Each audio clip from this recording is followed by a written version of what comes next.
Sur place à Paris, Mona Hamoud-Elor.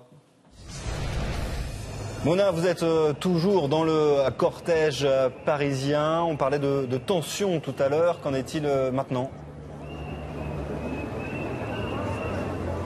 Et alors actuellement, je me trouve place de la Bastille et pour l'instant, eh bien, la tension est retombée. C'est beaucoup plus calme, comme je vous l'avais dit tout à l'heure. Il y a eu d'ailleurs entre les forces de l'ordre et des casseurs, plusieurs projectiles ont été jetés à l'encontre des forces de l'ordre. Et les forces de l'ordre qui ont virtueusement répliqué. Il y a eu cette banque qui a été vandalisée et pas seulement, plusieurs aussi immeubles. Il y avait un immeuble qui a pris feu également. Dorénavant, on se trouve place de la Bastille. Il y a eu cette annonce d'Édouard Philippe qui a provoqué beaucoup de réactions autour de nous. Justement, je suis avec un membre de la CGT. Bonjour à vous. Pascal, vous êtes membre de la CGT. Comment est-ce que vous réagissez à cette annonce d'Édouard Philippe ? Alors l'annonce sur l'âge pivot, déjà on n'est pas là pour ça. Nous on est là pour le retrait de la réforme des retraites. Alors là, voilà, vous voyez la RATP qui passe, donc on est là pour les soutenir aussi, parce que je fais partie de la CGT Airbus Defence and Space, donc je suis secrétaire du syndicat. Et donc on vient à toutes les manifs interpro pour soutenir les RATP, tous ceux qui font une grève reconductible, RATP, SNCF, Éducation nationale, beaucoup parce qu'ils seront très impactés, un peu comme tout le monde, mais encore plus que les autres. Et Vous êtes satisfait finalement de cette mesure qui est annoncée par le gouvernement ? Mais pas du tout, on s'y attendait déjà au départ. La CFDT est rentrée dans la danse au moment de l'annonce de la réforme. Et on savait très bien que l'âge pivot pour la CFDT c'était très important et on savait que le gouvernement allait lâcher. La CFDT risque de sortir du mouvement. Mais on reste motivé, on reste mobilisé jusqu'au bout. On n'a pas besoin de la CFDT, on est suffisamment nombreux avec tous les autres syndicats, avec l'intersyndical, entre FO, CGT, Sud, etc. On sera là jusqu'au bout. Est-ce que vous pensez que le mouvement va continuer, la grève va continuer ? On en est au 38e jour de mobilisation. Alors évidemment c'est très difficile, vous vous rendez compte, c'est très long pour ceux qui sont en grève reconductible. Ils sont épuisés, ils sont à 4 h du matin dans les blocages de dépôts, ils perdent de salaire, même s'il y a des caisses de grève, ça comble quasiment pas le salaire, donc faut manger, il y a les familles derrière.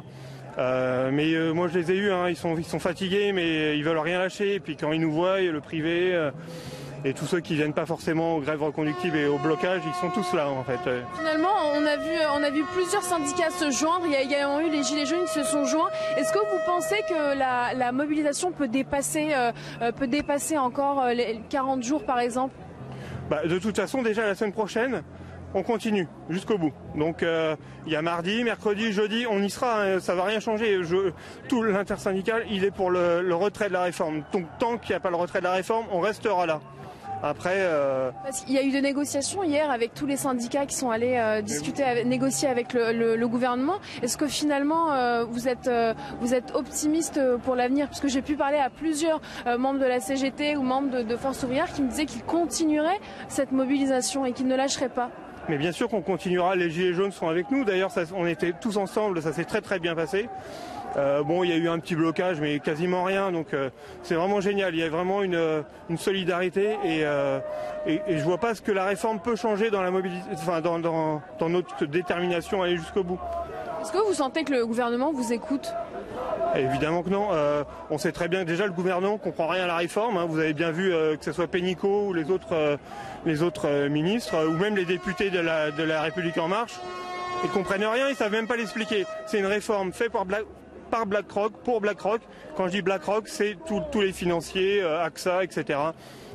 C'est le gouvernement, il est là à ses bottes pour aller pour amener la capitalisation. Et dans le cortège, on a vu, il y avait des médecins, des avocats, des retraités, des jeunes, des lycéens, des universitaires. Est-ce que ça traduit le mal qu'il y a dans notre pays en ce moment ? Évidemment, ça traduit le mal de partout. Il y a des reculs sociaux qu'on n'a jamais eu. On a tout construit avec 1936, 1968 et plein d'autres manifs. Tout a été construit et là on est en train de tout détruire. Là c'est vraiment un instant crucial, historique pour la France. On doit rien lâcher, on doit aller jusqu'au bout. Il y a les retraites, mais il n'y a pas que ça. Toutes les conditions de travail de tous les salariés, les chômeurs, exactement Enfin, c'est pas possible. Nous, on est chez Airbus, on a la convention collective de métallurgie. Ça va être un vrai recul. Ils veulent mettre en place le télétravail pour les arrêts maladie. Vous vous rendez compte ou pas? L'augmentation du temps de travail, le paiement en poste, tout ça. Il faut dire non. Il faut que tous les Français soient dans la rue. Il ne faut pas être simplement 1,5 million dans la rue ou 1,6 million. Il faut être comme en 68, 9 millions. Il faut fermer des boîtes du privé, les prods, etc. Et c'est là qu'on pourra les faire bouger. Donc, merci beaucoup. Merci pour ce témoignage et bon courage à vous. Un petit mot aussi sur cette annonce d'Édouard Philippe, rapidement. Sur l'annonce en elle-même, j'en ai pas. Sur la conduite en général du gouvernement, je trouve qu'il y a une forme de stratégie de division où on applique certains traitements particuliers pour des professions et plus pour d'autres. Donc l'argument comme quoi on voulait mettre tout le monde sous le même régime, sous la même coupe, tient plus de fait. Donc quelque part, c'est aussi la reconnaissance qu'il y a des disparités dans les métiers, qu'il y en a qui souffrent beaucoup plus que d'autres. Donc c'est quand même mine de rien un progrès.